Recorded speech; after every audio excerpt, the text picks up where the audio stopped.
in your money, you may be wondering how the prospect of rising interest rates in the future may affect your investments. Joining me is Jeffrey Massey, a certified financial planner professional, to discuss the likelihood of rising interest rates. Good morning. Good morning. So the federal government is kind of doing their best to try and keep interest rates low, and they've introduced the QE2, which is actually the qualitative easing 2.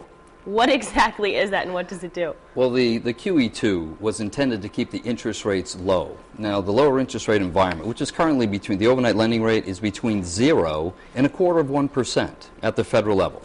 Now, that was done to entice businesses to buy equipment or improve their businesses in other ways, buy vehicles, etc. All of this should lead to increased hiring of people, the creation of jobs. That was the whole point of the QE2 process, was to increase jobs, get people off the unemployment roll. So obviously, more people getting back to work, that's good news, especially for those people who now have a job. That's great news. So do you think they're going to stop there, or do you see a QE3 in the future? Well, although it's been talked about and bantered around in the media, the Fed Chairman Ben Bernanke seems to be content with ending with QE2. Recent comments made at the Fed meeting leads us to believe that this will be it.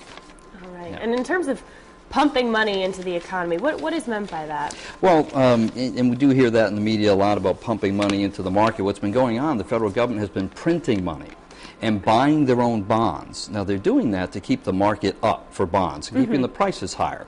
Well, when QE2 ends, they're going to stop the purchase of government bonds. That's going to reduce the demand, and so that'll bring prices down. Add Always to a that, plus. well, yes and no, because what's going to happen, add to that, Japan may start selling U.S. bonds that they own to fund disaster relief, also reducing demand. Well, what that's going to do is force the government to increase the yield on future bond offerings, which means prices will come up.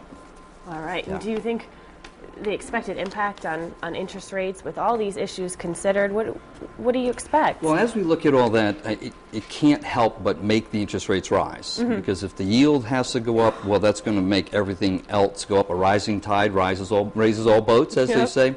The big concern that I have is for bondholders, because bonds move opposite in value to interest rates. As interest rates go up, bond values come down. So that could be the next bubble to burst in the stock market. So bondholders, beware of rising interest rates. So what would you say to bondholders? Just be cautious and watch the interest rate market, and as that rises, it might be time to reposition your assets. All right. Jeff, thank you so much, as always. Always a pleasure. For more information from Massey & Associates, head to foxprovidence.com.